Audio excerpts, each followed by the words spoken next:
Radio Split Ranch. Hello, and welcome once again to Radio Split Ranch, a monthly visit with the Capital Region's great broadcasters of the past and sometimes present. I'm Warren Garling when I'm not on the radio, and that theme song you're humming along to deserves some credit because it was written specifically for the Radio Split Ranch by singer-songwriter and all-around nice guy Drew Jacobs.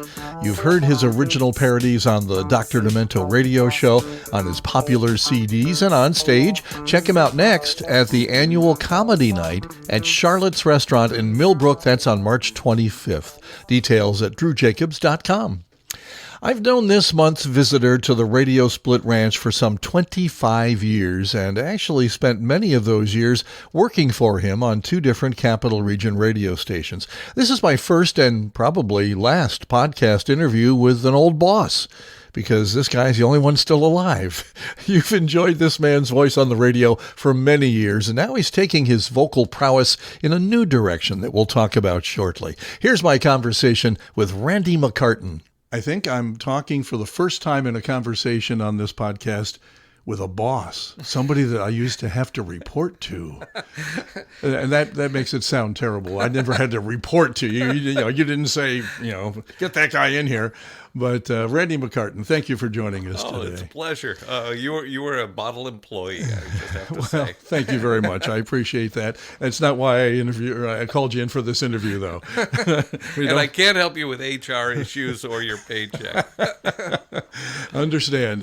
Well, as far as podcast paycheck is concerned, there's none involved here, so don't worry about it. No money being made here.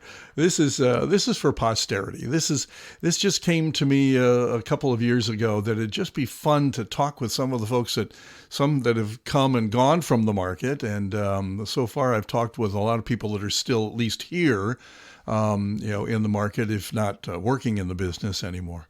But you're the first one I've talked to that, again, was a boss. Everybody else has been that I've either come across working with or. I like to refer to it as a coworker. Okay, and me too, and that's how you made me feel. I mean, I never felt like, let's put it this way. I never got nervous when anybody said, Randy wants to talk to you. I figured, I probably wants to borrow a couple bucks, And I could probably beat him up. Well, that's true. I hadn't thought about that. Anyway, Randy McCarten, for such a smart guy with education and, everything going for you as a young man, why on earth did you decide to get into radio? It's always something I wanted to do. Really? From what age? Probably when I was in grade school. Really? My aunt got me for my birthday one time this little tiny tape recorder. It was a reel-to-reel tape recorder. It had a little plastic microphone. Yep. I love that thing. I had one too. Yeah. And I love just playing with that thing. Yeah. And it's just something I always wanted to do, but I had no idea how to get into it. Mm-hmm. Okay. So I went to college, and I was studying to be an accountant. Seriously? Yes. Now that I believe. I'm sorry, but I like accounting.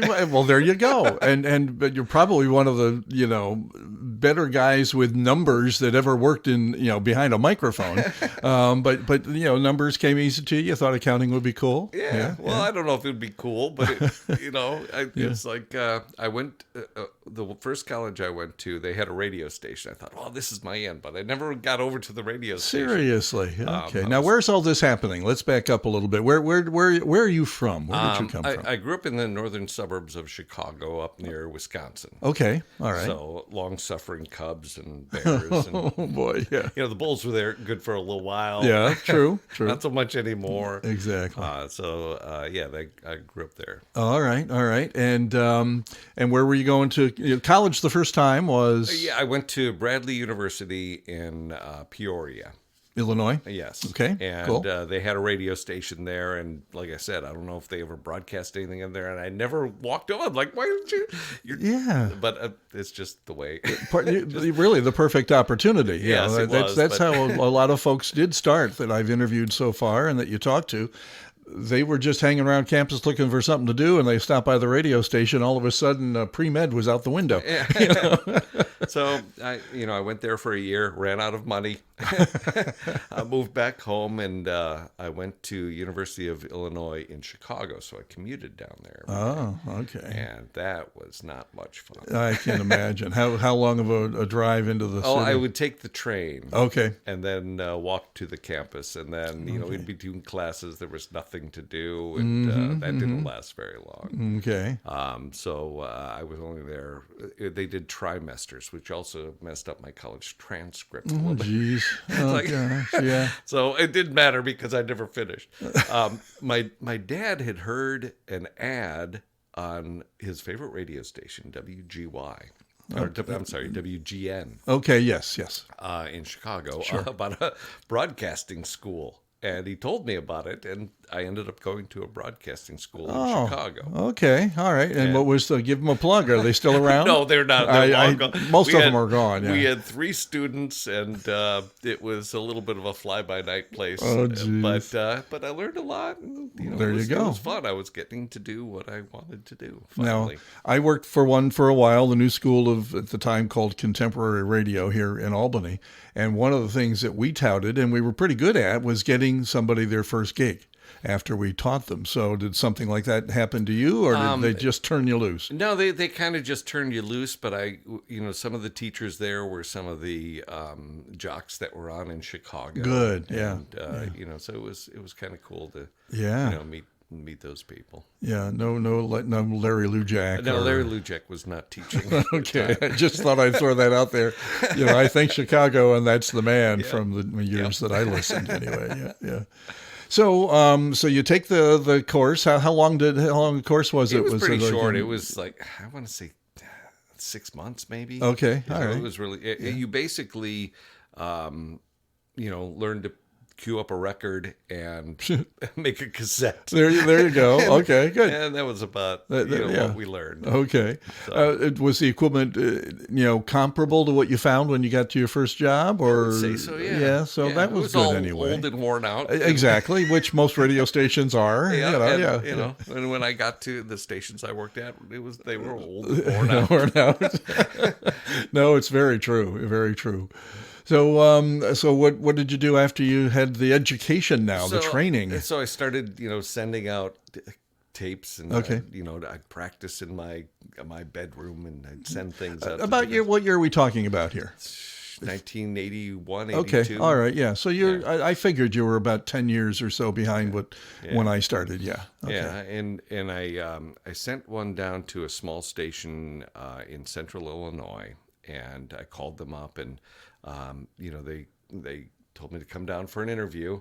And so my future wife and I drove down there. Okay. And they forgot I was coming. Oh, geez. Don't you love it? That's perfect. And it was about a 3-hour drive. Now, was your future wife involved at all in the decision to leave college or not go back and get your, accounting stuff? And No. So she knew from the start that radio is where you wanted to go, pretty much. Yeah, she was very tolerant. That's good. And she's still around? Yes. Okay, good. She is. Not exactly sure why. Yeah, but I appreciate it all the time. I think the same thing about my wife. What she put up with, and my story is a little different. Obviously, I got out of it full time after a while, and she's the one that said maybe there's something else out there besides radio that would work for you. And boy, was she right. But anyway, so you drove down there. They didn't remember you were coming. Yes. But then they were very kind and nice, and turned out to be like a 3-hour interview. We went out to lunch. Nice. They put me on the air for an hour. This is the first time I was on the air. Oh, my God. I could just remember my right leg shaking a leaf. Yes, sure, yeah. And they said, well, we don't have any openings, blah, blah, blah. They were talking about some salespeople. I went home. And a couple of days later, I was working at Musicland. Okay. And I called them up. I said, "You said you have that sales job down there. Now, if I did the sales thing, could I do a weekend show?" And foolishly enough, they accepted that. They did. So you actually entered through sales. Yeah. Well, that's interesting. I didn't know that about you. I was the worst salesperson ever. And I feel for them every day. That's a hard job. That is a hard job. I just recently, somebody asked on one of my Facebook radio groups, did you ever do sales? And there was only one station where I did, because all of a sudden the sales guy was... Well, let's put it this way. His car was seen in front of the same apartment during the day that he probably shouldn't have been visiting, and wasn't doing his job. And so all of a sudden we were told, all the disc jockeys were told, "Hey, you're selling your own shows." Oh, goody. Now, I did very well with the sales. That part came to me, for some reason, rather easily. It was the collection. The collecting the money afterwards I had a terrible time with, and that was my experience. I decided, never am I doing this again. I'm not sure if I made any sales. That's how bad I was. I remember going to a little drugstore, Gunkel's drugstore, and I'd be there every week to talk to Mr. Gunkel. But I don't think he ever bought anything. No, but I was there. But you were there. You were there. trying. You figured he'll break down eventually. I would be waiting for him to fill prescriptions. That's great. See, when you told me that you didn't think you had any exciting stories, Gunkel's drugstore, there it is, right there. That's exciting stuff. Mr. Gunkel. Yeah. So, but they let you do some weekend stuff. So, Yes. what were you doing? What was the format of the station? It was kind of a rock classic hits format. Okay. What was the would name of the station? Do you remember? It's WIVQ in Peru, Illinois. All right. And, when we moved down there, we told everybody we were moving to Peru. And nobody ever heard of this. It was so small. Little burg, yeah. They thought we were moving to South America. And I'm like, no, it's down by Peoria. And it was the second banana station down there, so it was like the small station. Yeah. But I think I was doing like a Saturday night show, and then I'd get up Sunday morning, and I would board up for a guy that did like a big band show. Oh, okay. And he'd bring in the 78 records. Oh my gosh. We'd have to play those. Yeah. And it was interesting. I remember I'd get up early in the morning and Sea Hunt with Lloyd Bridges would be on TV. Yeah, so I'd watch that and then I'd go to work. Now, that's something I've never thought about before, but I've never played a 78 RPM record on the radio. They move but really this fast. guy did. Yeah, they do. They do. You could really get hurt by one of those. It's like working with a lathe or something. Exactly. And back then, those things were thick and heavy. You know, I mean, yeah. So anyway, so you're working some weekends, kind of getting your feet wet here. Yeah, and then one of the people left, and I started doing, I think it was middays. Cool. And then some new people came in, and they decided they were going to change format and get automated. Oh, geez. So I was suddenly out of work. Yeah, nothing like being replaced by automation. Yes. And, I mean, that was really, I was only a few months into it.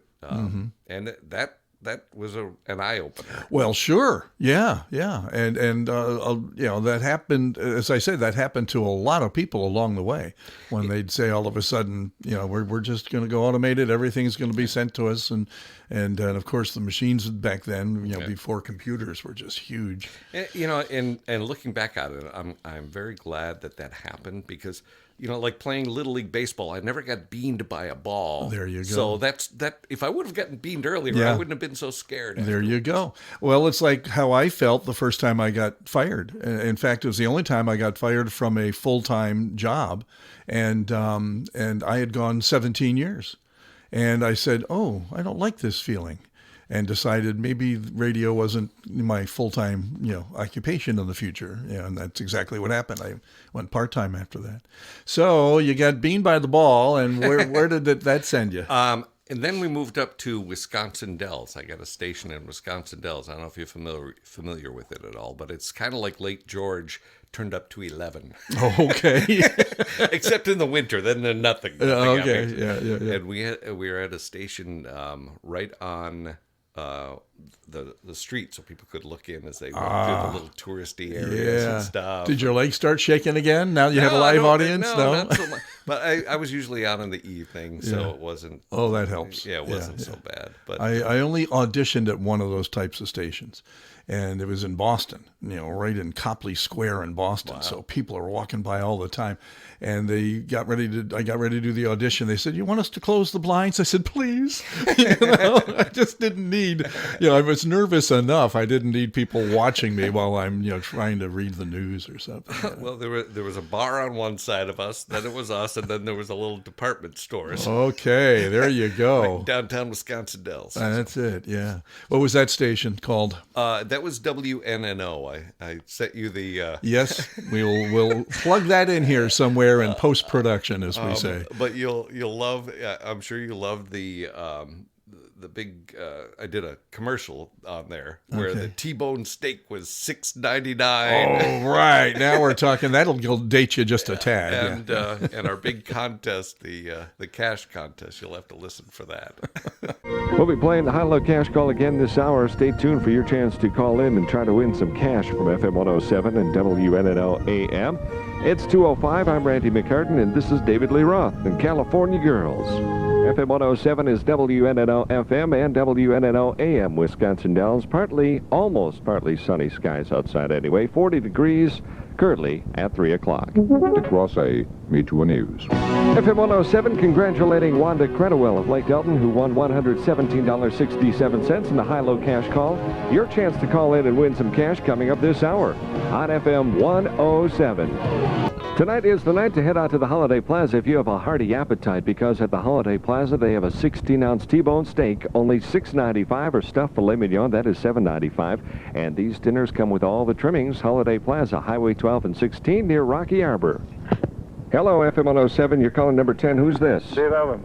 Dave, are you ready to play the cash call? Yeah, sure am. Would you like to win some money? Sure would. Dumb question, huh? Yeah, of course. Okay. Boy, that makes me feel good. All you have to do is correctly give me the dollar and cent amount that you think is in our high-low cash call jackpot. If you're right, money's yours. What do you think? Oh, let's try $47.66. $47.66. You're too low. There's big money on the line. I forgot we even gave away anything at that station. There you go. Yeah. Well, the first station I worked for, I think the biggest thing we ever gave away were movie tickets. And of course albums and records now and again, but mostly movie tickets. Yeah, that was about it. Yeah. So NNR or NNO, you said it was? Yes. Okay, cool. AM and FM? Yes. Okay, yeah, both, yeah. It was simulcast, and then sometimes we split off the AM station we did a lot of sports, like local sports, and they made a lot of money on that. I mean, we do City League softball games. Really? There was high school wrestling. High school wrestling on the radio. Yes. I once did a parade on the radio and wondered, what the hell am I doing here? But high school wrestling on the radio, yeah. It was big. Wow. We do the Badgers hockey. Okay. And that was around the time they had a lot of the players that went on to the NHL and nice, yeah. were in the Olympics and things. So it was it was cool later to hear all those names that I would hear running the board for that. Now, what shift were you doing there? I started in the evenings, and then there was a change in ownership, and sometimes I'd do middays, sometimes I'd do afternoons. Well, you're getting some good experience that way, yeah. So. Now, there is a small radio station now in Lake George, but Wisconsin Dells, as you say, kind of a close-up town in the wintertime. So, I mean, anymore, I don't think it is. I think it's all year long. Oh, that's now. cool. I mean, they've really built it up around there. There's all kinds of indoor water parks, and I'd like to go back and actually ride the go-karts again. There you go. Is the station still there? Do you know? I don't know. No, I don't know. No, we haven't been back. So. Okay. All right. So any great memories from there? Did you do some remote broadcasts? Did you do, were you doing strictly jock work, or did you have to do some news now and again? Or I was terrible at news. So yeah. So you avoided that. Yeah. If I had to read long passages, it was not good. Well, a guy that knows his shortcomings. Yes. That's helpful. I've made a living of talking for 12 seconds. Yeah, in Getting between out, songs and getting and done. Yeah, exactly. 5-minute newscast, not so much. So how long were you there? About 2.5 years. Okay, yeah. And then we moved to Rockford, Illinois. I've heard of Rockford, Illinois. Yes, and worked at a station there. Started at what was it? WYFE, Okay. and it was a classic rock station. And then it changed to a hot AC station. Okay. And luckily, I was the only one they kept on. Nice. I don't know why, but they kept me on. Well, it's like what happened to me when I started, when you came into town, and we'll get to that in a little while. But I had been kept over from the other format. I was, of course, only part-time, but I had been doing mornings on an oldies format. And then when the Dame Media folks came in and bought the station, changed it to the River, and I was I think I was one of maybe 2 part-timers they kept on. Everybody full and part-time was let go, yeah. I consider myself very lucky. Yeah. Would never have met you had they let me go, probably. Yeah, who knows? You never can tell. Never can tell. So you made that transition. Now, and you're still just plain jockeying. Are you getting more responsibilities along the way here? I was doing some, production and imaging, and Good. I helped with the music at some point. Good. We had a consultant, Tim Moore, who was a great guy, and ended up suggesting me for a programming job at another station. Nice. So we moved. Actually, we didn't move. We still lived there. We had a house there, and I drove down the expressway to Dundee, Illinois.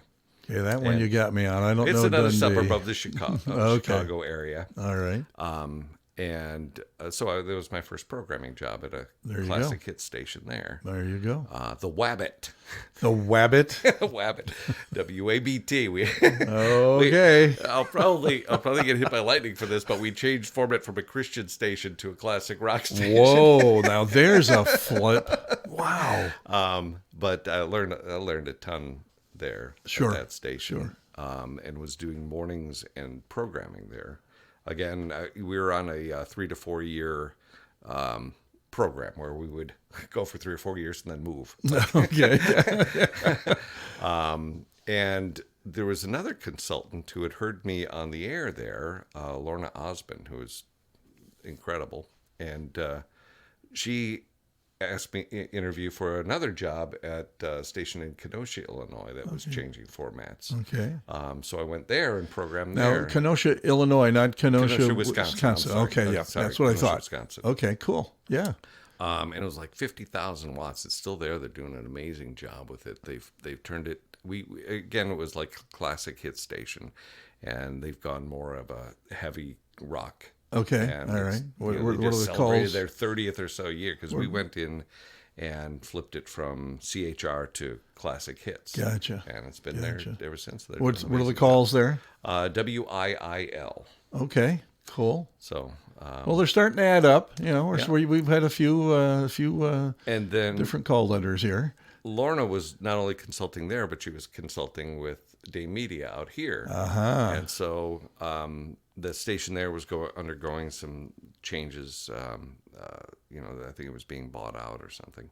And she suggested that I interview here, and then that's how I got here. Yeah, now that's a little. I mean, that's not a few minutes outside of Chicago anymore. I mean, you have now made a major move. Yes, right? I mean, you scared came the heck out of me. halfway across the country. Yeah. My wife was still back.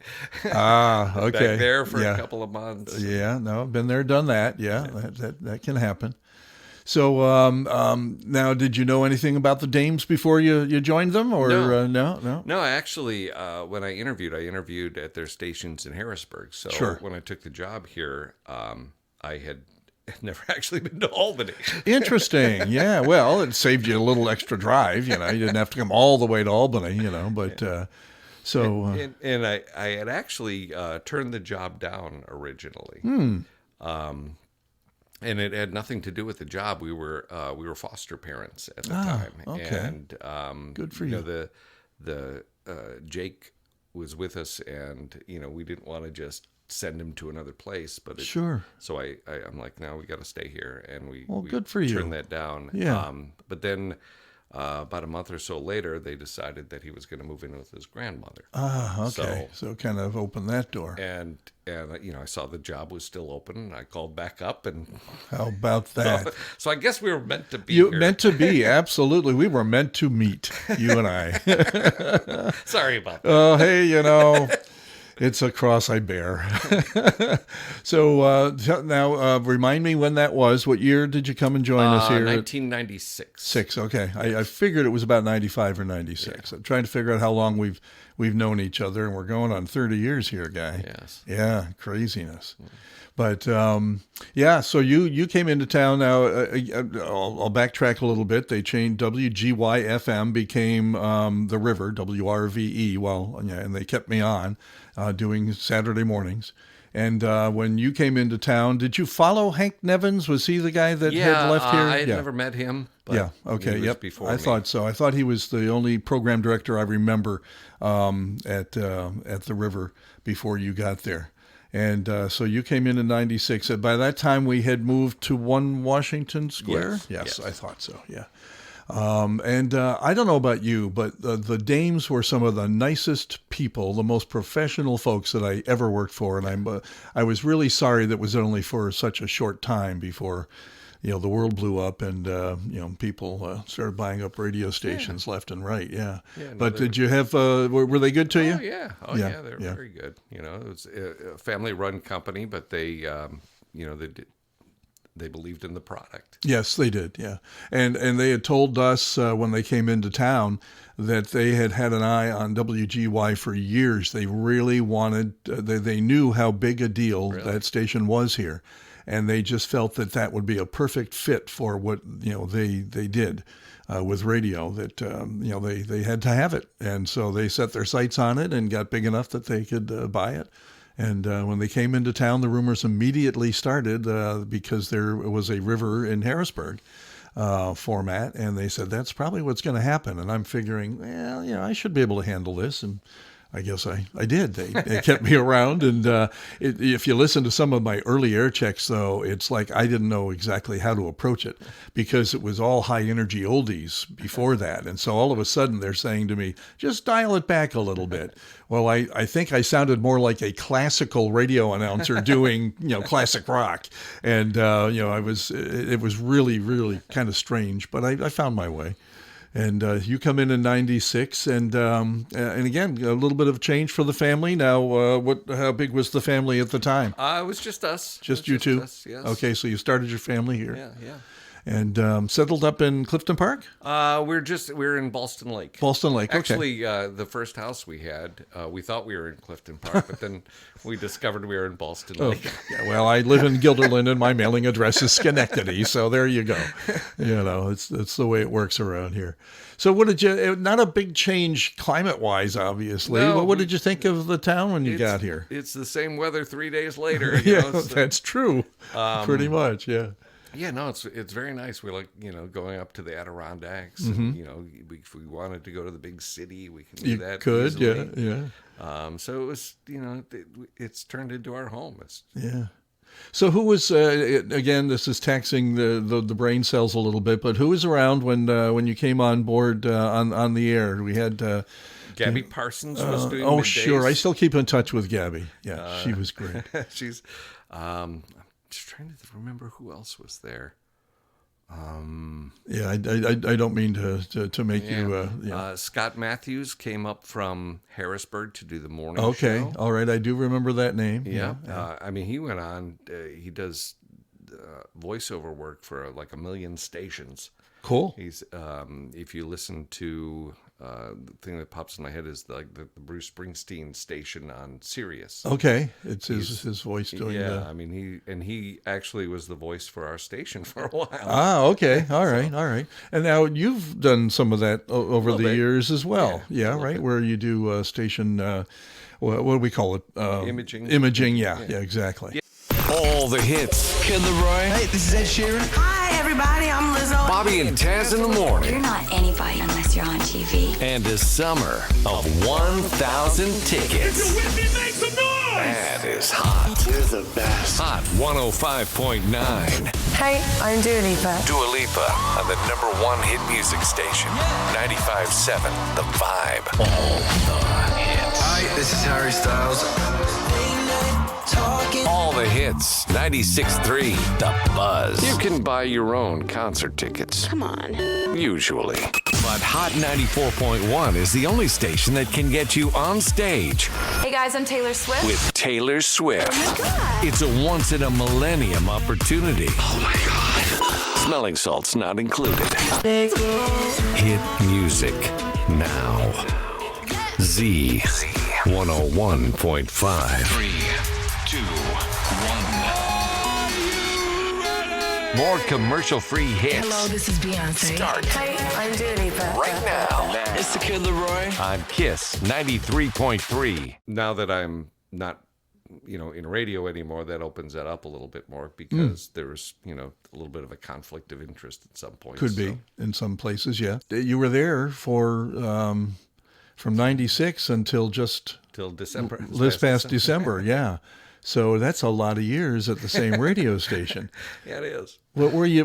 I mean, you were on the 4 to 5 year plan, as you mentioned a Yeah. little while ago. So what were your thoughts along the way? Was there ever anything that made you think, okay, it's time for me to get out of here and try something new? No. Wow. It's, It was that Saturday morning guy that was just so good. I know. I You just wanted couldn't to get to know believe- him better. and I want to sit down and talk with him. And it took this long for that to happen. Yeah, there you go, and you wind up on his podcast. Things just meant to be. Well, let me share you some of my remembrances, my memories of the first time I remember having. I don't want to say words with you. I want to say I disagreed with something. Okay. And you may not remember this, but it sticks in my head. Okay. Okay. Oh, No, you boy, were what always. did I do? No, you were always very good to me. And what I liked is that, especially when the dames were in control and running the station, they were very good at making sure the part-timers were involved in any meetings that went on. Okay. I mean, you were just as big a part of the radio station as the full-timers in their eyes. And I really enjoyed that. So I got to grow along with these guys that were working full-time, even though I was part-time in it and I'd been in it for, 30 years by that time. But what I remember is that you had wanted Tom Robinson, who was doing the evenings, you wanted him in a meeting with us. And this new fangled software had come out called that you could voice track with. So that he could record an hour or so of his show and come to this meeting. And I'm thinking, really? He's not going to be live on the air? He's going to be recorded? What does this mean for the future of radio? And I remember just saying something to you about that can't sound as good as being live in the studio. It can't. And you, of course, knew the technology, knew maybe by this time that this was the coming thing, and said, no, it works. I said, well, how about that one CD that we play, that one song, and it doesn't hit right away. You have to know to press the button early and all that stuff. You're saying, it's all taken care of by the computer, And so, again, we're not arguing, but I'm just at a loss to explain how you could pre-record, a show and make it sound live, which now is the way it's done, pretty much. Yeah. Not too many live shows left. So, but again, you don't remember any of that conversation, probably, do you? I don't, but, but that's it's probably stuck. what I would have said. No, it's stuck in my head, because, I was the old guy, I mean, God, I'd been around for a while and just never imagined it would turn into what it's turned into. Well, I remember we'd have to stack up all the CDs. Oh, and God, I'm yes. You spent all your time doing that kind of garbage. And Yep, then you talk for 12 seconds Yeah, and sit exactly. around. Yeah, exactly. But no, you're right. And then there was the occasion where you thought you had queued up the right cut on the CD. Oh, yeah. And all of a sudden Cher starts singing, and I go, I don't think that's in the format. I did that once or twice. But so that's just at the beginning of the voice tracking era, if you will. Yeah. So tell us about the buyout. Tell us when the dames left and at the time Clear Channel came in. What was it like? It was a transition into Clear Channel. I remember Lowry Mays You know, he was a part of it at that time. Yep. And he came up and went to Saratoga, came in and spoke with everybody, and it was, Yeah. you know, it was a transition, but Sure. you know, they still took good care of you. Yeah, yeah. No, I have no complaints, and there are many people that do and can't understand why I wouldn't. But I mean, I worked for that corporation for, you know, the last 20 years of my career and really had no complaints. Now, I did have a complaint pretty quickly after they took over because you came to me and said they're getting rid of all the part-timers on the weekends. The full-time guys are going to voice track the weekends. And I knew that voice tracking was going to catch up with me. So you let me go from the river. But stupid person that you are when it comes to hiring people, I don't think it was even a few months later where you took over the duties of running WTRY, which had gone FM by then, and invited me back to help out there. And I spent my last 18 years on the radio on TRY, you know, just doing weekends. We used to be called utility men because you would help me out and give me some extra hours and do some other stuff besides just the just the jockeying in the studio, the occasional remote or. Yeah, it was always very fluid. You know, if you know, they asked me to watch over that station for a while, watched over KISS for a while, wherever the need was. You know, you do what you could do. Yeah. Well, a lot of that happened because, you know, as history has proven, the economy did a real number on the folks that bought lots and lots of radio and TV stations, and including Clear Channel, now iHeart. And they wound up cutting back on staff continually, you know, over the years, which eventually led to, you know, my retirement, but and a lot of others along the way. Well, you know, I mean, it's every business goes through a transition, and you know, take care of some efficiencies that need to be taken care of, and they've always treated me fairly and very well. I can't complain at all. Well, let's talk format a little bit. I remember when you first came on board, we were really you know, it was rock and roll without the hard edge. You know, was the catchphrase, and but it really was. We didn't play anything very current at all. I mean, it had to be a few years old if we were playing it. Yeah, we played 7 currents, I believe. Okay, there you and go. it was always a no repeat day, so you could only play them once. There you go. There you go. Yeah, crazy. But then the conscious choice was made, obviously, to become a little bit more of a, you know, contemporary station over the years. It just transitioned nicely over the years that way. Did you have any say in that, or were you getting a lot of that from Texas, from San Antonio headquarters? Yeah, it was always a collaborative thing. Good. You know, they'd have we had different you know, national people that would come in, and you know, they pretty much let us do our thing, but they would also have input and, you know, access to research, and so you know, it depended on who was running it at the time and how hands-on they were. But it was you know, a team effort, I thought. Yeah. You know, it wasn't here, you're going to do this now. It was, you know, let's look at this, and I would offer suggestions, and that was, I always felt that was my job, whether they liked what I had to say or not. Okay. You know, my job was to give them my opinion. Okay. And you know, whether it was you know, the general manager or, you know, someone in programming, that's what they were paying me for, is to give them my opinion, whether they wanted to follow it or not. Yeah. You know, I didn't let it bother me if they didn't want to follow it, but that was what they were paying me for. Now, when you first joined the station, you had an air shift. Yes. Yeah. What were you doing? I think I was doing afternoons. Okay, I thought so. Yeah. And eventually, though, weren't you off air for a while? Programming and without an actual shift, you or know maybe not. I know before I got here I was, but I think I've been on the air most of the time. All right. Here. I you know, wasn't paying attention. Yeah, well, obviously I wasn't either. So, I mean, I know it's hard to condense, you know, all the years that you were there down to some specific events, but what stands out in your mind, you know, from 96 to, you know, 2020? You know, we did a lot of great events. We got to get in on with WGY with the radiothon for the Children's Hospital, Yes. which was always a big event, and I thought that was always very important for the community. I remember we did the Pay Less for the Dress. What was that about? At the New York Women's Expo. Okay. This is where people donated like old prom dresses and Yes. formal dresses. I do remember that. Yeah. And then people could come and buy them for prom for like $10.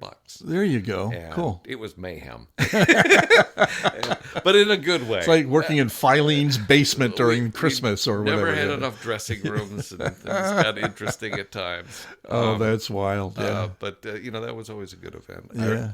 I do remember there was a Bon Jovi concert. Okay. Where I think Bon Jovi almost had me whacked.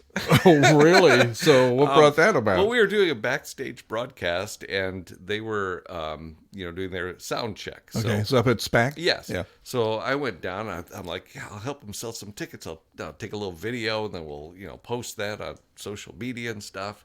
And so I'm doing that, and they're doing their sound check, and all of a sudden the lights are flashing at SPAC. I'm like, wow, that's kind of weird. And all of a sudden, there's the bouncers are coming over, and they're like, "You will remove that video, right?" Oh, I'm no. like, I was just trying to help. Oh, God. And I was just like, yeah, no problem. And Randy Tyler was doing the morning show at the time, and she's like going at this guy. Oh, boy. And I'm like, Oh, geez. all right, yeah, you can yell at him, but he'll beat me up first. Exactly. Yeah, yeah. Well, that's fun. So that was my big Bon Jovi story. And then later, we went backstage, and we were supposed to do an interview, and we were talking to Tico Torres, and I don't know if he recognized me from down there, but he was giving me the eye the whole time. Jeez. Oh, man. So I had an interesting time with Bon Jovi. Yeah, some big acts that the station was involved with up at SPAC over the years. Yeah, we did a lot of the River Summer Night Out concerts, which were always a great time. I think my claim to fame in Albany is being able to use one of those water balloon launchers, the big slingshot things. Okay. And getting a T-shirt up into the upper deck. All right. Yeah. Without anyone falling out of the upper deck. I think that's my biggest accomplishment. Neat. Yeah. When I started in radio, 1969, Chicago had just come out, Chicago Transit Authority. And immediately I fell in love with these guys, and always wanted a chance to interview, if not interview them, at least introduce them on stage. And it actually happened in probably around 2018, 2019. Jamie Roberts, who does mornings on TRY to this day, was going out of town, couldn't handle the gig, and said, "Would you mind introducing Chicago on stage at SPAC?" And I immediately said, "Okay, I can end tomorrow, and I'm fine. I'm full circle with this. I have no problem with this. They've been around as long as I've been on the radio, and this is cool." And it was quite the highlight. My neighbors were there, but they came in a little. They hadn't quite sat down yet. And before they got to the amphitheater, they're hearing my voice on the PA introducing the group. And a couple days later, I see the neighbor goes, "Was that you introducing the Chicago on stage?" And I said, you didn't recognize me?" He goes, "No, we hadn't sat down yet. I heard your voice." And I said, "Yeah, that was me with a dream come true." Yeah, it got to happen, so. That was pretty cool. That's pretty neat. Another one of the fundraisers I remember you doing, because how could you not miss it? You painted some of the vans pink over the years. You did a lot of heart stuff for the American Cancer Society and Breast Cancer Awareness Month. That's it. Yeah, we did. We had our pink vans that we would drive around. Sure, they were old station vehicles, and not in really good shape. Yeah, well past their prime. Yeah, I've driven a few. Yeah. So there was one that was well past its prime, and we painted it pink in my garage. Seriously. And we had to peel off all of I think it was the sports station's logo on it. Okay. I had heat guns out there, and then I actually painted it with a roller and house paint. Are you serious? I had no idea. Yes, and then we ended up crushing it because we were crushing cancer. So we took it to there you go. So it was no great loss at that point. We crushed it live on a video cam. That's and, pretty cool. All too. the time raising money. That's true. For the cause. Yeah, for a good cause. That's a part of. People got to sign their names on it and make donations. Yep. I do remember that. Yeah, that is pretty cool. I mean, I remember when I first got into radio, my second job in radio, they mentioned that I might need to mow the lawn on the weekends, but I never thought painting a car would be involved in working at a radio station. My in-laws were visiting, and my mother-in-law was helping me scrape the logos off. So that's terrific. They still invited me around for Christmas and stuff. There you go. Yeah, they didn't disown you. No, there's some great memories there as well. That part of radio I really hadn't thought about, even though I had done some fundraising stuff over the years, until the folks from the National Kidney Foundation approached us when I was at WGNA. They had a country music radiothon pre-recorded. They had like 12 hours pre-recorded, came on disc, and then you did local breaks. And so we did that for like the last 4 or 5 years I was at the station. And I wound up serving on the National Board of Directors for like 10 years after that. Yeah. And it was all because of radio, introducing me to that and that part of philanthropy and that sort of thing. And I made friends. I could go to almost any city in America for most of the 1990s, and I knew somebody there because of working on this board. We met 4 times a year, so I got to make some great friends along the way and raise some great money. I ran their car program for a while, where you turned in your old car, for junk, and turned it into cash for the Kidney Foundation, Kidney Car Campaign. Wow. Yeah, it was fun.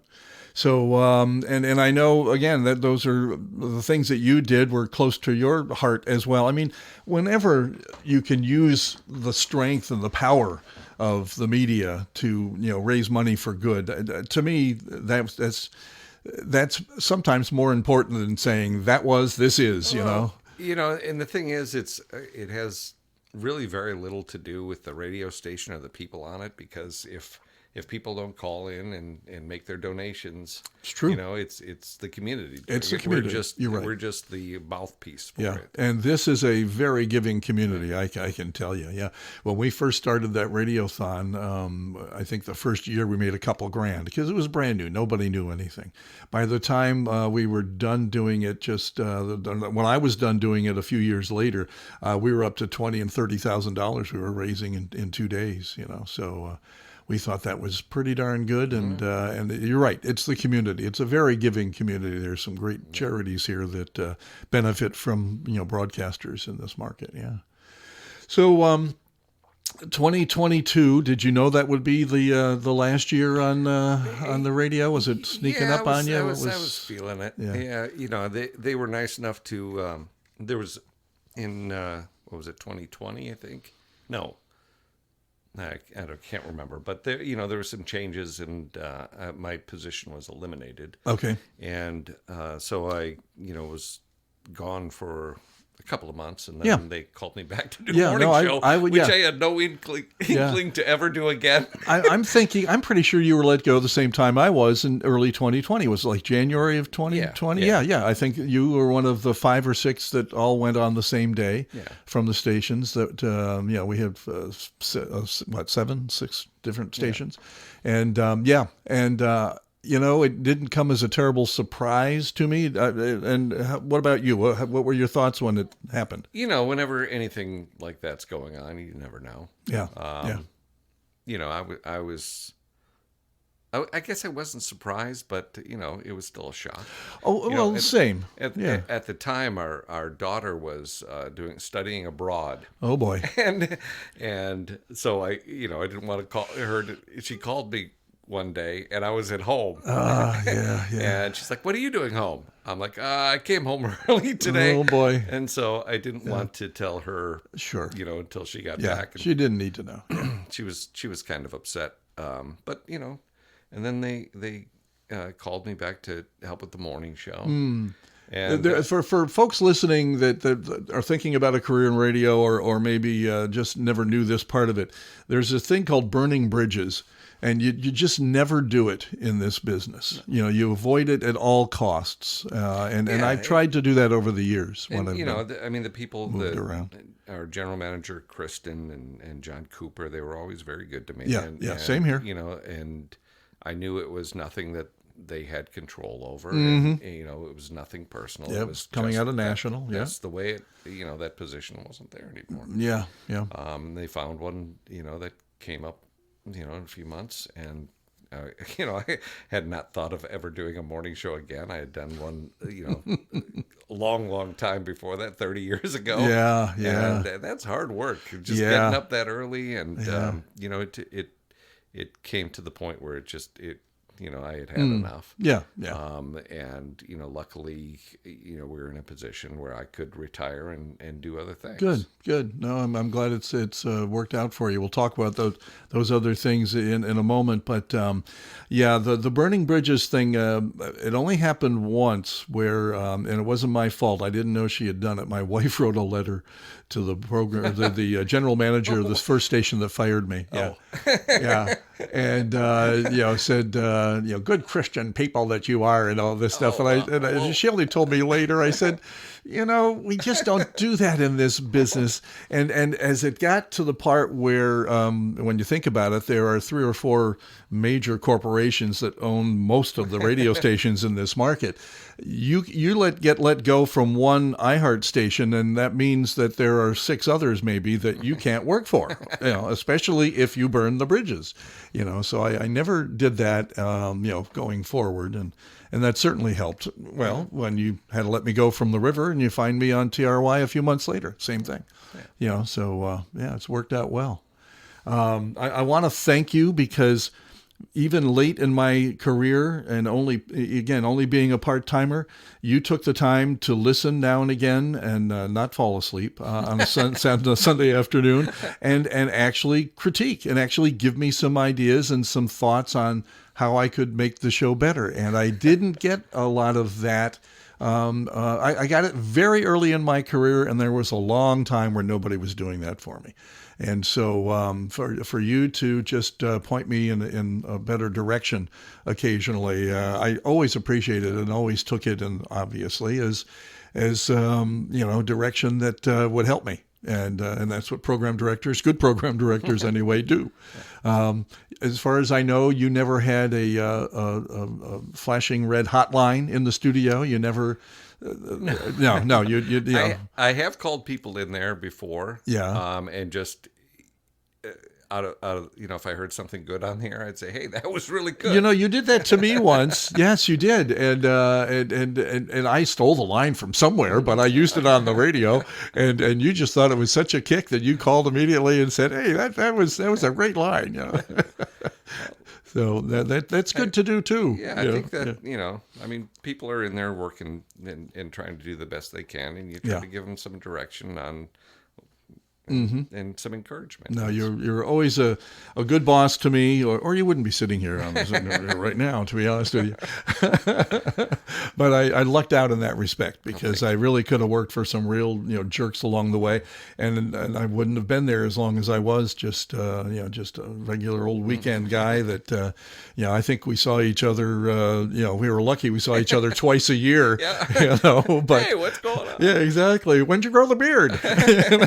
Stuff like that, But we had some fun along the way, and I do have some great memories of working at stations that you were involved with, and so I thank you for making that part of my life so fun and easy. Well, so you decide, and you're nowhere near retirement age as far as I know. I mean, you certainly don't look it, and you don't have to share your age with us, but you do decide it was time to give up the mornings, and just get out of the business full time. The 3:45 alarm. That is hard. I don't know how people do that. Our friend Mike Patrick just retired from WGY News, having done mornings most of his time there, and so same thing. He just he says, look at this.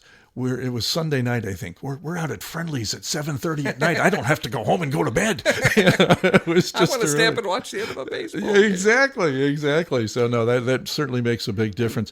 But what was terrific is that you had already kind of set yourself up for your next chapter, which is cool. So for a while, you've been not only doing the station positioning stuff and that sort of thing, but you've been doing audiobook work. Yeah, I actually I put together my own first home studio like in 1993. Really, that long ago? Yes. Wow. I bought this great big 8-track reel-to-reel machine. Okay. Which was very cool. I mean, the Beatles did stuff on 4 tracks. Yeah, that's neat. And it was like 6 months before they came out with all the digigital stuff. There you go. It was a good plan. Yeah. But I've been, doing kind of. I've always loved the production end of it. Today, Kelly grabs delicious Jimmy Dean sausage from the fridge, fully cooked and ready in seconds. It makes breakfast feel complete, which makes her husband Bill feel like completing something. And for a limited time, you'll get $100 off your first bill when you sign up on any G&G plan. No catch, just instant savings. So don't go with the same old game plan. Come to Dickey's and tackle our MVP deal.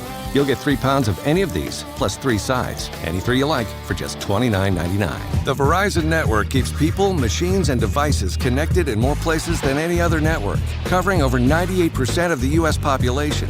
Because nothing solves a problem like 525 foot-pounds of no boundaries. The new Ford Super Duty. When does a hospital become more than a hospital? When it figures out it should come to you, not the other way around. When it makes healthcare easy. Where you need it, when you need it. Honey, have you seen my keys and my wallet and the dog? Oh, there you are. You didn't eat my wallet, did you? Because all it takes for Patron to beat their tequila is handmade perfection. So I've been doing that on and off for a number of years. In the last few years, it's been like working 2 full-time jobs. And, I like the fact that I can record when I want to record. Yes. Have the flexibility. I've been having some success with audiobooks. Yeah.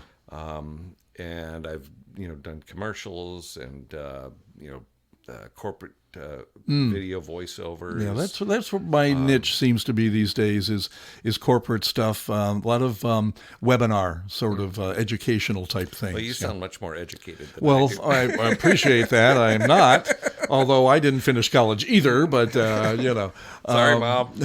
Exactly. No, I've heard your work, and it's stellar, and it seems to be rewarding as well. It's getting there. It's a lot of fun. You know, I mainly do mysteries, and thrillers, and that stuff that I read in for entertainment. Yeah. And to be able to work with some of the authors, it just amazes me that people can just sit down with a blank piece of paper and write. I've done books that are 16 hours long. Oh yeah, yeah.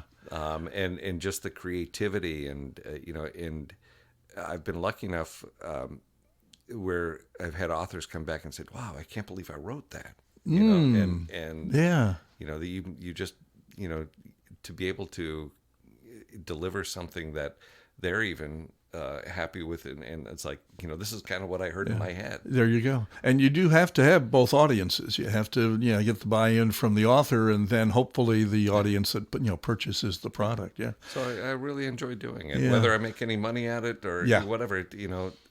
I am getting paid for it. Nice, but nice, I really enjoy it. Yeah, and that's part of why I stayed in radio as long as I did. It certainly wasn't for the money. Most folks that I've interviewed, we've done it because of the love we had of the business, and it's the same thing with what I do now. I mean, I just enjoy the work so much it does not seem like work to me. I may do a project that's got 300 different slides that I'm going to narrate, and it doesn't seem like work. It is just I enjoy it so much. I do make them pay me, but it doesn't seem like work.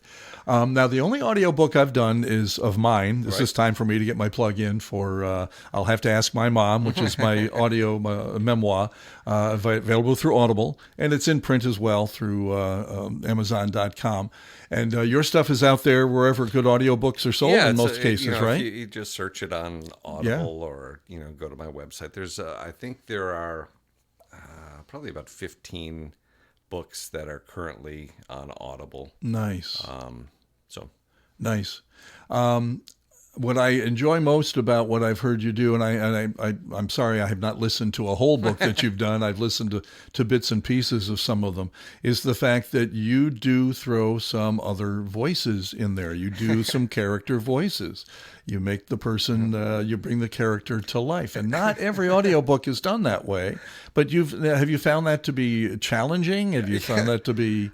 I was doing an audition this morning where I had to do a Cockney voice, and I had done one. I've done some British voices before, but not the Cockney thing is. Yeah. And I'm like, it took me a little while to try and get it. Sure. And it's not like it's an impersonation; it's a hint of an accent is what I do. It's not a full on. No one's going to confuse me for a real live Brit. Mm-hmm. Okay, gotcha. But try to differentiate the characters so it's easy to follow, and you don't have to listen for Joe Blow said. You can tell by the voice that it's that person talking. Yeah. So that they are challenging, and sometimes they're better than others. Oh, sure, yeah, and you learn as you go. But again, full disclosure, it's not. I'm not. The next great actor. It's to give people an idea who is speaking. I put the firearm against his forehead. Just get up, Gordo, and move forward. Entiende? Put the gun down. No need for violence, Rafa said. He had a hard time standing in the small compartment. Everyone looked at him as he struggled. Finally, he was up and moving. Sit in the captain's seat and buckle up, I said, standing by the cockpit door, but looking back at the others. Now look, Rafa, I'm not here because of your drugs, but I'm here to know why you killed Diane. Who's Diane? I put the firearm on his right knee. I had nothing to do with that, believe me. Answer me question, Dom said. Hang on, I'll be right back. I took the steaks into the kitchen and walked back to the balcony. The potatoes aren't ready. Marcy will keep them warm in our small air fryer, I said. So what are you getting at? He insisted, frowning. My brother was so impatient. No small talk for him, so I toyed with him some more. What I'm worried about, I said, pausing and looking straight into his blue eyes, is the steaks will overcook in that little oven. Mother of God, you're such a pain in the ass. Upon turning 18 in November of 1970, the Army came calling. Unlike most young men forced to serve when their number popped up, I was thrilled. Being in the service was the only place Samuel couldn't reach me anymore. Vietnam was over 8,000 miles away from the cruel man who made me call him father. You missed another spectacular sunset and the collar of the poachers. What do you think I want? Marcy asked. He wants me to solve a murder. Whose murder? Marcy inquired, sitting up on the beach lounge chair. His own, I replied. Marcy looked up at me as if I were drunk. What? Did you say his own? A four-wheeler cuts me off and I stomp on the brakes. Idiot! I yell at the blonde in the little red sports car and reach for the air horn. My rig slows, but I have 80,000 pounds that don't care about stupid people riding my back. The precious gap between my truck's front bumper and the end of my career quickly evaporates. Well, it comes across, very professionally, and I congratulate you on that kind of success. I taught voice acting for the last 10 years of my full-time career and have had some of my students go on to do what you're doing. I'm very proud to say, but they bring the talent. It's just me, getting them going in the right direction so they can, see some results from that talent. And, you certainly seem to fit right in there, and it seems to be working for you, and that's tremendous. maybe you'll make enough money eventually that you can get a little more soundproof studio. And so when your wife's walking on the stairs above you, it's not creaking, which is, I have to stop my recording here when the lawnmowers start outside because I don't have a soundproof room.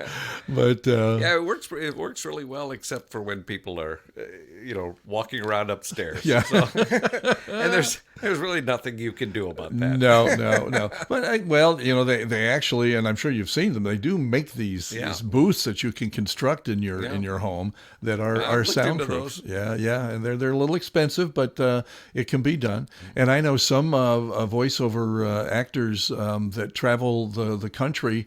Sometimes teaching or talking about the business that actually bring a little portable, unit with them because occasionally somebody will say, I need this and I need it today or tomorrow. And you want to be able to do it for them and turn it around. On vacation, I always bring set up just in case. I did that once from Florida on my phone, believe it or not. And I don't think it was a final product. I think it was an audition. Yeah. And I really wanted the gig, so I actually did it on my phone and sent it to them. I don't remember now if I even got it, to be honest with you. But it is a fun and still challenging business. So the great part about what we do is that how often do you do it in your underwear, first of all? I have to ask. I do not. Oh, okay. I just wondered. It does get a little stuffy in there sometimes. I used to say to folks, I walk across the hall from my bedroom to the den, and I'm working, and that's I often. actually have to put on my big boy pants every day, otherwise it doesn't seem like I'm working.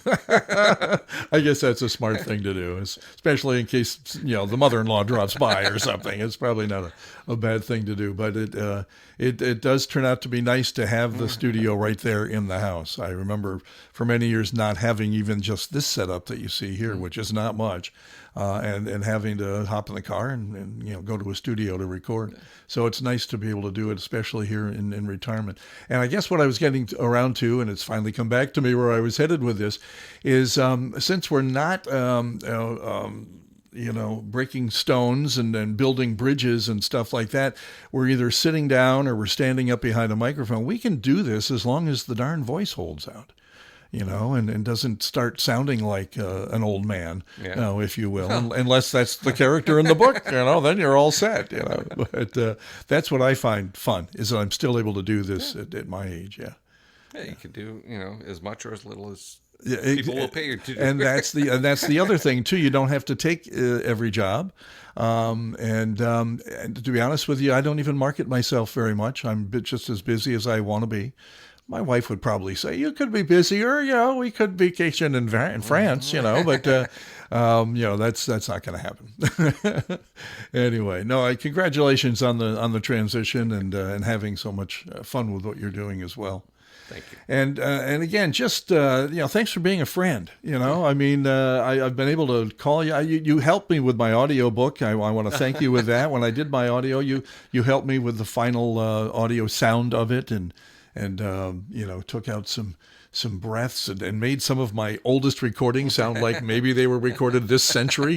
That was very helpful, and I still, I think, owe you at least a lunch for that. So, but I do appreciate you coming in and talking about it here, Randy. No, it's my pleasure. Wish you all the luck going forward as well. Okay. Thank you. Take care. Radio Split Ranch. When I asked Randy to be my guest this month, he was at first a little hesitant. He said, not sure I have any exciting stories. Well, exciting or not, it was fun hearing the story of a great professional in every sense of the word. As we continue to keep a running count of all the call letters represented by our guests on the Radio Split Ranch, let's add Randy's into the mix here. He's worked for 6 different stations, bringing our total for the 18 folks we've interviewed so far to 188. Do you think we'll break the 200 mark next time? You never know. When I started this podcast a year and a half ago, I finally stumbled upon an answer to the question I'd been asking myself almost since I started in radio in 1969. What the heck will I do with the recordings I've kept of my work in broadcasting over the years? My wife, our 2 sons, even our granddaughter have never expressed any interest in listening to them, so no doubt they'll just get tossed when I'm gone. So I figured, why not put some of them out there on the World Wide Web, where they'll linger for eternity? Here comes another from the early days of WRVE, The River, in Albany, New York, before Randy McCarten's tenure, actually. I subbed for a couple of mornings in March of 1994 when the morning man and program director at the time, Hank Nevins, was out sick. I remember asking my boss at my full-time job at the time if he'd mind if I came in late to work just by a couple of hours so I could make points with my part-time boss. And my full-time boss put up with that for a couple of days until he noticed me dozing off at my desk late in the afternoon on the second day. So enjoy this memory and join us next month if you would. Until then, don't cry because it's over. Smile because it happened. Bonnie Raitt. On the River, 99.5 WRVE, and I Can't Make You Love Me. Great, great song. Also heard Bob Seger and the Silver Bullet Band. That's Turn the Page. From the River, 99.5 WRVE. Here are the Beatles.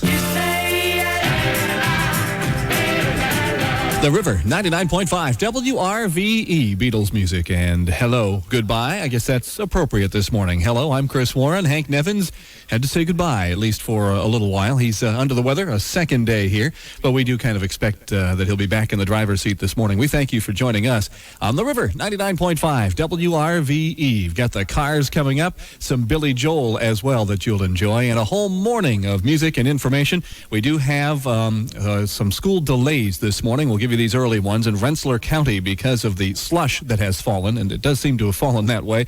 Hoosick Falls Central will be 2 hours delayed this morning, as will Berlin Central Schools. The Berlin Elementary School, there's no kindergarten because of kindergarten registration today. And St. Mary's Academy in Hoosick Falls, also a 2-hour delay this morning. We'll keep you updated, and we'll get into some cars next. Okay, gang. Offer ends March 26th. We don't play games. We play rock and roll. We're The River, 99.5 WRVE. The River, 99.5 WRVE. From the bridge, there's Billy Joel, and this is the time. He celebrates his 9th wedding anniversary tomorrow, and he survived to talk about it. Cars before that, My Best Friend's Girl. And here's the James Taylor, if I read this right, and J.D. Saller on The River. The River, 99.5 WRVE. There's James Taylor and J.D. Saller on The River. I'm Chris Warren, in for Hank Nevins, and Peter MacArthur's in for himself this morning and is just around the corner. So stick around for his news update, and then we'll have some Stones and some Robert Palmer on The River. And see for yourself. Just a couple minutes before 6 o'clock, and time for Peter MacArthur with a news update. Peter? Well, thanks very much, Chris. Schindler's List dominated the list of Oscar winners last night. Steven Spielberg was handed Best Director honors, and the picture itself was named Best of the Year. Tom Hanks' portrayal of an AIDS victim won him Best Actor, while Holly Hunter's silent role on the piano earned her the label of Best Actress. Inflation may be creeping up on us, and aside from being the birthday of Werner Klemperer, that's Colonel Klink on Hogan's Heroes, and Carl Malden, don't leave home without it, it's also National Goof-Off Day. Seriously. But if anyone asks, you didn't hear that from me. In sports, in the NHL, New Jersey and Florida skate to a 3-3 tie. And tonight, the big game, 7:30. Siena playing Tulane in second-round NIT action at the Knickerbocker Arena. Here's your exclusive AccuWeather forecast on The River from meteorologist Lisa Moldovan. We'll have rain and wet snow moving away from our area this morning. Lisa Moldovan with AccuWeather on The River, 99.5 WRVE. 33 degrees in Albany. It's 32 in Schenectady and 33 in Troy. That's the news. I'm Peter MacArthur. Thank you, Peter. We do have some delays for schools this morning because of the rain and snow and sleet and whatever else fell out of the sky overnight. Hoosick Falls Central is delayed 2 hours, also a 2-hour delay this morning. It's 6:02 on The River, 99.5 WRVE. Schenectady, Albany, Troy. Rock and roll without the hard edge. The River, 99.5 WRVE. Might as well face it. I'm addicted to love. Here's Robert Palmer. And Miss You from the Stones before that. It's Chris Warren early on a Tuesday morning in for Hank Nevins. Thanks for joining us. And Hank, thank you, is trying to get better and hopefully be in with you tomorrow morning from 5:30 till 9. We're the rock and roll station that won't scare your boss at work. This is The River, 99.5 WRVE. Got the Doors to come and the Steve Miller Band as well. And, of course, a check of weather. I can tell you right now, the rain is still falling outside. outside. It should move away as we go through the morning. Sunshine this afternoon. Windy. High could be in the mid-40s. Right now, 33 with rain in Albany, and there are some slick spots on the road, slushy spots as well. So please, if you're leaving early this morning, take it a little slower than normal. Leave yourself a little extra time. We'll also check some school delays for you in just about 10, 15 minutes or so. From the River, 99.5 WRVE. This is the radio station where the music always comes first. This is the River, 99.5 WRVE. You're the cutest thing I ever did see. The River, 99.5 WRVE with Steve Miller Band and the Joker, heard from the Doors as well. Jim Morrison singing Touch Me. And this is The Clash on the River.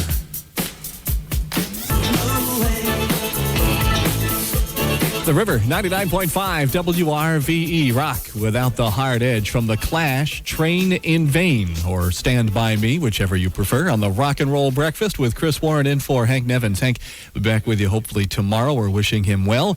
On the outside now, some rain and 33 degrees. We're going to check all of that in just a few moments with Peter McCarten, news, weather, sports, and some traffic as well from Bill Williams, who I believe was able to get through the slush and get here this morning. We'll also check out the latest in the school delays this morning, and there are just a handful of those. Jefferson Starship's coming up, along with Toto at the River. Okay, gang, smile and say oats. Whoa, where'd he come from? I believe he came from the newsroom. It's Peter McCarten. Thanks very much, Chris. It was a night in the limelight for the movie Schindler's List. Just Lisa Moldovan with AccuWeather on the River, 99.5 WRVE. It's 33 degrees in Albany, 32 in Schenectady, and 33 in Troy. That's the news. I'm Peter McCarten. Thank you, Peter. We do have some school delays this morning out in Rensselaer County. Hoosick Falls Central is a, and that's all we have to this moment on the River. It's just about 6:30 from 99.5 WRVE, rock and roll without the hard edge.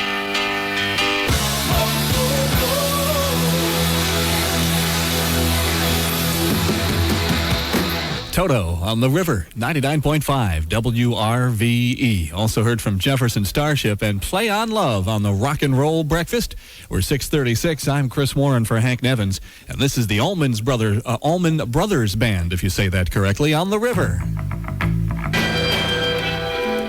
Finally, a rock and roll radio station that sounds okay at work. It's the River, 99.5 WRVE, and of course the Allmans, Whippin' Post. Tuesday morning with Chris Warren in for Hank Nevins. Rain and snow ending today. Sunny this afternoon, high 46. It's 33 and some rain right now. Bill Williams is in the traffic center with an update from Bill. Okay, Chris, you find some areas. The River. I'm Bill Williams in the WRVE Traffic Center. Thank you, Bill. I guess the word is caution this morning. We do have a few school delays. We'll check those in just a couple of moments on the Rock and Roll Breakfast. Also have Simon and Garfunkel touring America next, and Melissa Etheridge is on deck as well. From the River. They are a state of minds. This is the River, 99.5 WRVE, where we never talk over the beginning of your favorite songs. The River, 99.5 WRVE, rock and roll without the hard edge. There's Melissa Etheridge. I knew I was going to do that eventually, and I'm glad I got it out of the way. I'm the only one. Also heard from Simon and Garfunkel from Bookends. What a great song. America. We're just 5 shy of 7 o'clock, 6:55 on a Tuesday morning. I'm Chris Warren in for the ailing Hank Nevins. We hope he'll be back here. Maybe even still ailing, but he'll be back here anyway tomorrow. He's actually starting to turn the corner and feel a little better. Thank you for your calls. We appreciate that. And we've got Peter McCarten standing by. He'll have the latest news update for you momentarily from the River. Offer ends March 26th. 6:57 Tuesday morning with Chris Warren, and I guess foremost on everyone's mind this morning, Peter McCarten, is the theory of relativity. No, I'm sorry, is the Oscars from last night, and I'll tell you, I got 5 out of the top 6. I mean, Not am I too good? shabby. Am I good? Huh? But you know, with that network of Hollywood connections you have, we'd expect nothing less. That's exactly what it was. What do we? How did it go last evening? Well, Chris, when push came to shove last night, it was like In the afternoon, high 50 to 54. I'm meteorologist Lisa Moldovan with AccuWeather on the River, 99.5 WRVE. 33 degrees in Albany. It's 32 in Schenectady and 33 in Troy. That's the news. I'm Peter MacArthur. Thank you, Peter. We do have 3 school delays this morning, all of them out in Rensselaer County, so a 2-hour delay this morning. It's 7 o'clock on the river, 99.5 WRVE, Schenectady, Albany, Troy. Rock and roll without the hard edge. The River, 99.5 WRVE. There's Chrissy Hind and the Pretenders back on the Chain Gang. And the Eagles started us out with I Can't Tell You Why. 7:09 on a Tuesday morning. I'm Chris Warren for Hank Nevins, just a tad under the weather, and we certainly have weather for him to be under. Rain and snow will move away this morning. Some sunshine this afternoon, high around 46. This is Jay Ferguson. The River, 99.5 WRVE, rock without the hard edge. And your station for the most rock and roll in the morning.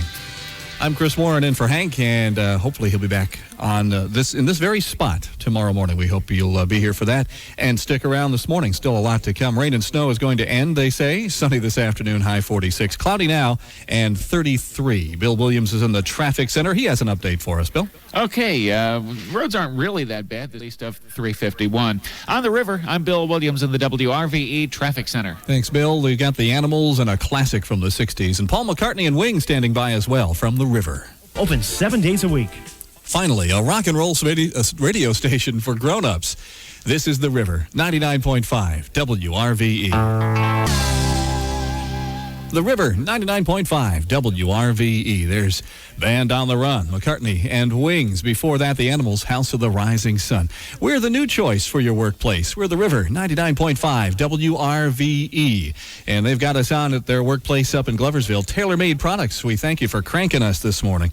I'd love to say that we're going to play a James Taylor song for you next, but we won't. Jimmy Buffett, is that close enough? Coming up in just a few. Also have Brian Adams. On the River, the Rock and Roll Breakfast is underway. I'm Chris Warren, and Peter MacArthur is standing by. He'll be here in a moment with the latest news, weather, sports update. We'll also check traffic with Bill Williams, all from the River.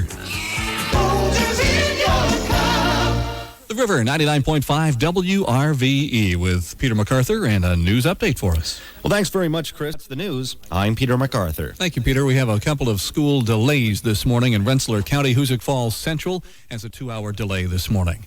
It's 7:32 on the River, 99.5 WRVE. Rock and roll without the hard edge.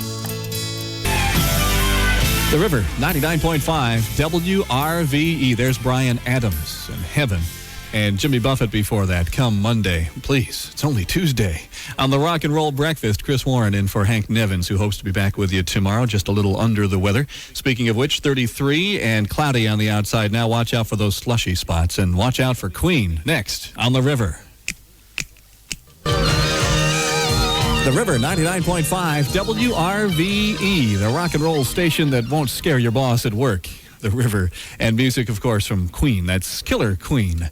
And it's a Tuesday morning, and we're checking out the latest in traffic with Bill Williams. Oh, the thing to watch out for this morning in the River, I'm Bill Williams in the WRVE Traffic Center. Good words, Bill. Thanks. The rain and snow is ending throughout the Northeast, and we'll get some sunshine this afternoon, high around 46. Cloudy 33 now in most of the capital region. Badfinger standing by. Got some Fleetwood Mac as well. Next, down the river. A state of minds. It's an amazing variety of rock and roll on the River, 99.5 WRVE. The River, 99.5 WRVE. There's Paper Doll from Fleetwood Mac. Also, Badfinger did No Matter What. No matter what, I have another one for you on the River. Rock and roll without the hard edge. Crosby, Stills, Nash, and Young. The River, 99.5 WRVE. Can't be 25 years ago, can it be? Woodstock, the reunion coming up, couple of concerts planned. And have you seen that Pepsi commercial? Oh, that's funny stuff. The River, 5 minutes before 8 o'clock. I'm Chris Warren in for Hank Nevins, who will hopefully be back in the chair tomorrow on the River, where mornings mean a lot more music, not a lot of talk. We're going to get back to it with Carole King and Steve Winwood coming up, and we do have a check of the news, weather, sports, and traffic and all that from both Peter MacArthur and Bill Williams coming up on the River. Offer ends March 26th. Good morning. Thanks for joining us on the River, 99.5 WRVE. Also joining us in the studio right now, Peter MacArthur. Well, thanks very much, Chris. The news. I'm Peter MacArthur. It's 8 o'clock on the river, 99.5 WRVE, Schenectady, Albany, Troy. Rock and roll without the hard edge. Steve Winwood on the river, 99.5 WRVE. Carole King before that. It's too late. Tuesday morning, never too late. Never too late for some Todd Rundgren on the river. The River, 99.5 WRVE. There's the runt, Todd Rundgren from downstate New York. Can we still be friends? And, of course, Steve Winwood and Carole King in that set as well.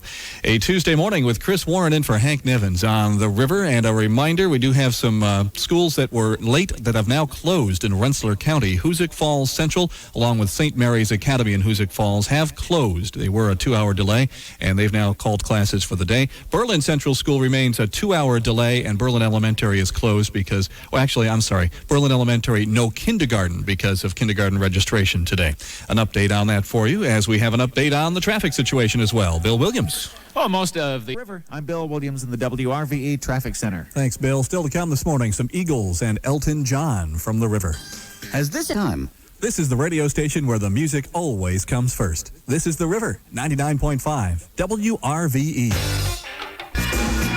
The River, 99.5 WRVE. There's EJ and Simple Life. Good interview with Barbara Walters last night. I'm not always into her interviews, but I think she did a pretty good job. And before that, some Eagles, Victim of Love, Mr. Walsh and the gang. Tuesday morning with Chris Warren, just about to wrap it up. Hank, hopefully back in tomorrow morning from 5:30 till 9. John Carucci's coming up with some more rock and roll without the hard edge from Bruce, Tom Petty, and Jackson Brown, amongst others. And we're just a few moments away here from another check of the latest news update from Peter McCarther. Stick around. Call the Walk America hotline at 453-0474. Just about 4 before the hour of 9 o'clock, 8:56, and here's Peter McCarther with a news update. Well, Chris, it was a long-awaited 37 degrees in Albany, 36 in Schenectady, and 36 degrees in Troy. That's the news. I'm Peter MacArthur. It's just before 9 o'clock on the River, 99.5 WRVE. Schenectady, Albany, Troy. Rock and roll without the hard edge.